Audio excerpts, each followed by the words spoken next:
अस्सलाम वालेकुम स्टूडेंट्स। आज का हमारा जो टॉपिक ऑफ डिस्कशन है वो है classification of organic compound. Organic compound के बारे में आप लोग प्रीवियसली पढ़ चुके हैं लेक्चर्स में।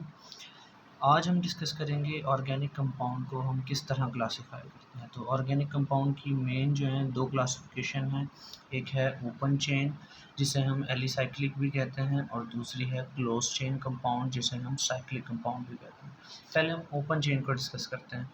ओपन चेन या एसाइक्लिक कंपाउंड कौन से होते हैं? Those compound which contains open chain of compound. जैसे कि फॉर एग्जांपल हमारे पास प्रोपेन है।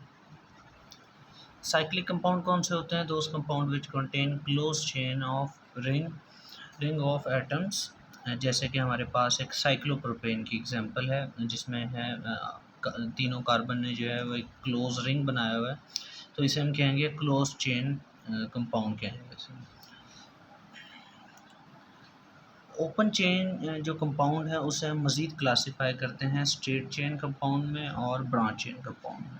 स्ट्रेट चेन कंपाउंड कौन से हैं? Those compound which contain carbon atoms are connected in series. ऐसे कंपाउंड जिसमें कार्बन एटम सीरीज़ में कनेक्टेड होंगे वो स्ट्रेट चेन कंपाउंड कहलाएंगे। जैसे कि हमारे पास एन ब्यूटेन की एग्जांपल है।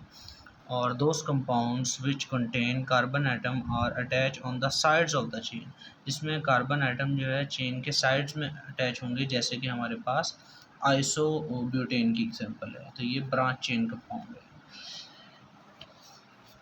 क्लोज चेन कंपाउंड्स को हम मज़ीद क्लासीफाई करते हैं होमोसाइक्लिक में और हेट्रोसाइक्लिक कंपाउंड में। होमो का मतलब क्या होता है? होमो का मतलब होता है सेम।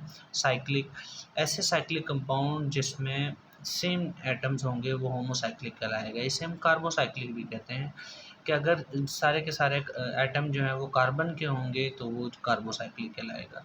तो उस compound which contain consist of only carbon atoms, जिसमें सिर्फ कार्बन एटम का रिंग होगा। जैसे कि हमारे पास साइक्लोब्यूटेन की एग्जांपल है, इसमें जो रिंग बनाने के जिम्मेदार एटम्स हैं वो कार्बन एटम हैं सारे के सारे, तो ये होमोसाइक्लिक कहलाएगा।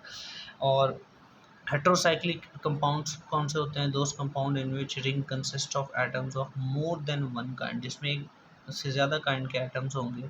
जैसे कि हमारे पास एग्जांपल आती है पायराडीन की एग्जांपल आती है जिसमें बाकी सारे एटम्स जो हैं कार्बन के हैं लेकिन कार्बन के साथ एक और एटम आ गया वो नाइट्रोजन है, तो ये जो है होमोसाइक्लिक नहीं कहलाएगा, अब ये हेट्रोसाइक्लिक कंपाउंड कहलाएगा।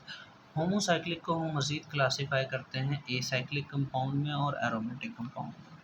पहले हम आपको एरोमेटिक के बारे में बताते हैं। दोज कंपाउंड जिसमें एटलीस्ट वन बेंजीन रिंग होता है वो एरोमेटिक कंपाउंड कहलाते हैं। और इस एलिसाइक्लिक कंपाउंड कौन से होते हैं? जिसमें बेंजीन रिंग नहीं होता लेकिन वो फिर भी होमोसाइक्लिक होते हैं, वो कहलाते हैं एलिसाइक्लिक कंपाउंड कहलाते हैं। इसमें हम एग्जांपल लेते हैं साइक्लोपेंटेन की एग्जांपल लेते हैं। 5 कार्बन है, साइकिल बनाया हुआ, तो इसे हम साइक्लोपेंटेन कहते हैं। और यहाँ पर हमारे पास एग्जांपल है बेंजीन रिंग की एग्जांपल। तो अगर हम आज के लेक्चर को जो है सम अप करें, हमने जो है कौन कौन से टाइप्स को डिस्कस किया है, तो इसका सम जो है ये ऐसे है कि क्लासिफिकेशन हमने स्टार्ट की, हमने ओपन चेन को डिस्कस किया, क्लोज चेन को डिस्कस किया। ओपन चेन में जो है हमने डिस्कस किया स्ट्रेट चेन और ब्रांच चेन कंपाउंड्स को, और क्लोज चेन में हमने डिस्कस किया होमोसाइक्लिक और हेट्रोसाइक्लिक को। होमोसाइक्लिक को हमने मज़ीद क्लासीफाई किया एलिसाइक्लिक और एरोमेटिक कंपाउंड्स में। तो ये जो है हमने क्लासिफिकेशन आज की पढ़ी है। Thank you.